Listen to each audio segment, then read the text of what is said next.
بسم الله الرحمن الرحيم. الله لا إله إلا هو له الأسماء الحسنى. وهل أتاك حديث موسى إذ رأى نارا فقال لأهلهم كثوا إني آنست نارا لعلي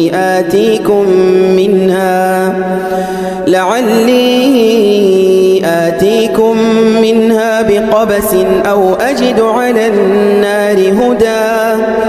فلما أتاها نودي يا موسى إني أنا ربك فاخلع نعليك إنك بالوادي المقدس طوى.